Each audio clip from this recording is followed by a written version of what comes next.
All right, guys, welcome back to another episode of Just Hoop Talk. You're with Justin Henry, Will Thompson, and Mm. today we'll be covering the NBA draft that was the 2021 NBA draft.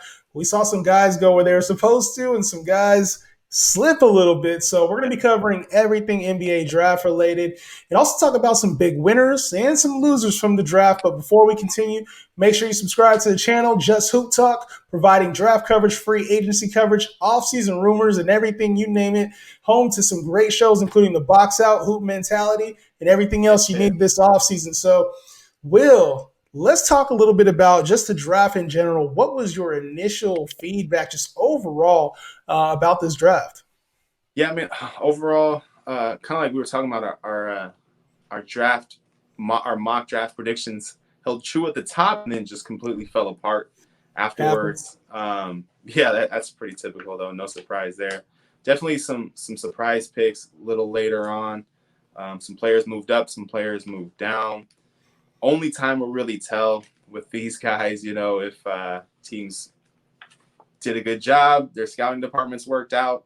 But overall, I think the players. It's interesting because the players, it feels like they come in more prepared to play immediately. Players seem to be much more polished.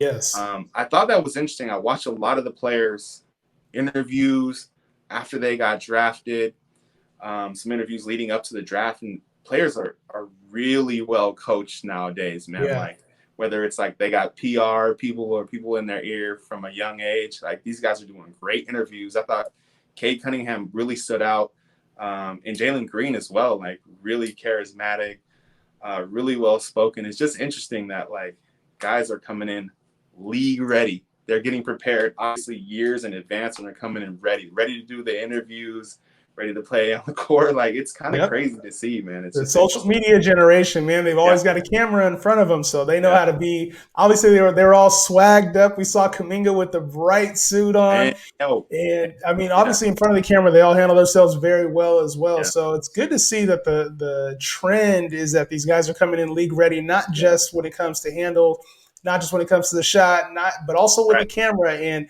yep, just being team guys. It seems like a lot of these guys have a good head on their yeah, shoulders. Another thing is that we saw obviously the first G League guys came in, the G League yeah, Ignite team.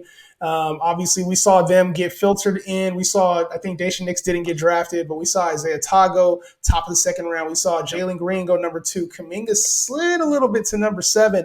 yeah. It's good to see that these guys are getting the recognition. What are your thoughts overall just on those guys getting drafted and moving forward, what we can expect? Yeah, this is going to be big. We talked about this early on in the process, seeing how things ended up with these guys and where they fell in the draft. And they did pretty well. I mean, considering they skipped college, went to the G League, and were both or had two top 10 picks in the draft. That speaks Yeah. well to the G League and the Ignite program. I felt a little, I don't know, I didn't like the narrative around both of those guys. I felt like they were slighted a little bit, and I thought that's why Jalen Green wasn't the number one pick and why Kaminga slipped a little bit because Yep. early on Jalen Green was the kind of consensus number one pick, the top player from this class, and he ended up slipping to number two. And I feel like a lot of it is kind of this weird narrative around the G League, and these guys didn't play against top competition, or these guys aren't polished. Like, yo, these guys were playing against pros. They spent Yeah. the entire year last year playing against professionals with professional coaches, working in a professional environment. They weren't playing some whatever school, Sisters of the Blind or whatever, twice a year or whatever like that. These guys came to work every single night, and I feel like it should have elevated them even more than it did. So I I feel like it hated almost it. hurt them. Like Yeah, it's crazy because you think about it, like in a year with COVID, obviously, and right. the teams there weren't as many teams, probably not as many players in college.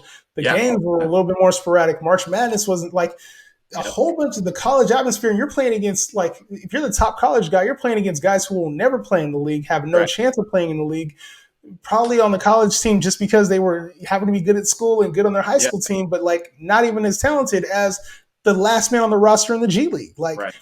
it makes no sense why these guys that played in a bubble scenario, like they went down to Man, Florida, played in a bubble scenario with only professionals and did their thing down there, nationally televised games the same way and performed at a high level. So to me, I don't understand that as well. And hopefully it doesn't affect future guys. They're going to realize that playing against that type of talent actually helps. And I think that the world needs to appreciate the talent that's in the G League. We're seeing NBA champions come from the G League. yep. We're seeing a lot of Duncan Robinson signed a $90 million contract from the G League. Man, Like, it's not the same D League or Gatorade League that it was in the past.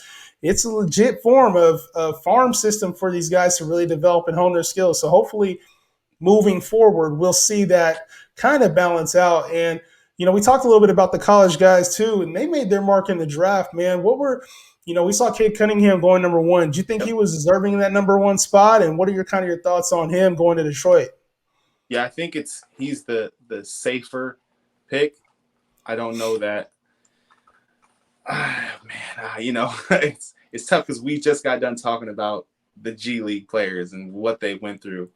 But Well, you look Cade at the seemed upside with him, right? right. Cade seemed like the safer pick. He's the 6'8" point guard, combo guard guy that actually went to school and played really well in college, averaged a good amount of points. So he's the safest pick. He's the smarter pick. Detroit wasn't really in a position to take chances. Yeah. It's kind of a no-brainer. They had to go with him with the number one pick. But Well, you look at him and he's that combo guard, plays defense. He's just all around good. And so I feel like right. even if it's a safe pick, there's a lot of room still to develop. Yep. Whereas when I look at Jalen Green, I know Jalen Green actually took a lot of exception to being the number two pick, Yeah, which did. I would if I was him too. You go through the G League, you play against pros, you show yourself. But I feel like he's a little limited upside wise because he's a scorer. Yeah. And so until he improves his playmaking and passing and defense, some of those areas where he's good, not great, or maybe great but not elite, whereas we see Cade Cunningham has the foundation for all of that to be a multi-dimensional player. And I think that's the big thing with you look at Jalen Green to me on the Houston Rockets, and it looks like a good fit though, man. They're gonna be a fun team to watch with KPJ, Christian Wood. Like they're gonna be an interesting team to watch. And speaking of teams, obviously we go through this draft. We can't do that without talking about winners and losers. Will, who you got for your biggest winner and loser of the draft? This is tough because you can't really say now. I can say this team, and then it could turn out they were geniuses. Or I could say this team, they turn out to be failures. I've heard people say the Kings won in draft scenarios, and then it just turns out like that was not the case. If we're going with winners, I like what the Warriors did. I know a lot of people don't like that, but I like what the Warriors did. They got young. I don't think they needed to draft anyone to come in and contribute immediately. I don't think that's what they were looking for from the draft. I think they were drafting with potential in mind, and that's why they went with Kuminga and then Moody, like two wings that have potential to be franchise guys at some point, right? Like they've been betting everything on the now for so long. We've seen that with the Lakers too, right? Like the Lakers are rebuilding their franchise every single year because they're living in the now, and the Warriors are kind of with these two picks maybe setting up a little bit of a foundation for a future at some point, So I like what the Warriors did, to be honest. A little underrated, and I think that those guys are going to have more of an impact than people think too, especially when we talk Kuminga and just some of his ability to play even at a young age. He's going to fit very nicely with that team. Maybe not the shooter that they want, but the defender and the body that they need. A good backup for Wiggins at this point in his career. As far as my winner, man, I really like what the Orlando Magic did. I think getting Jalen Suggs at a pick where they probably didn't expect him to be there, and then going and picking up picking up Wagner, man. That was a good pickup, I think, for them overall, just in general, to boost this team, man. They're going to need some love, and obviously losing Vucevic towards the end of last year at the deadline really hurt this team. So a couple good additions there for the Magic team. But as far as losers go, who do you think took an L during this draft, man? It's hard to say, but I got to talk about my Kings, man. And You're gonna upset some people with that one. I like Davion Mitchell. I like him a lot, and he's looked really good in the G League. He looks like he's exactly who we thought he would be. And I feel like he was a safe pick. I've been hearing a lot of things now. I've been reading a lot of articles about how Vivek, the owner of the Kings, is putting pressure on the front office already. And so they're starting to feel the pressure. So I feel like they felt like they needed to make the sure pick, right? They needed to draft a guy who wasn't going to be a bust. And we know Right. He's not going to be a bust. Right. But he doesn't fit what they're doing right now. Like, he doesn't Yeah. fit at all. Like, they have De'Aaron Fox. They're trying to develop Tyrese Halliburton. They have Terrence Davis. They have Jamias Ramsey, another really good young guard. They have a ton of guards on this team. And so to bring in another guard, you drafted a backup point guard with the ninth pick in the draft. And that, to me, is like, you got to take a chance, man. This team has to take a chance and potentially get a superstar. I don't think We'll see. Davion The fans love him, man. The fans Yeah. love this guy. A lot of energy around him, and so hopefully, Hope I'm wrong. hopefully he pans out, right? Right. I hope I'm wrong. Prove us wrong, man. I hope Davion. I hope you prove us wrong, man. And I'm agree a little bit with you there on the Kings, and I also think they should have made a move, which is why I also think that the Warriors are probably the biggest losers of the draft. I love the picks.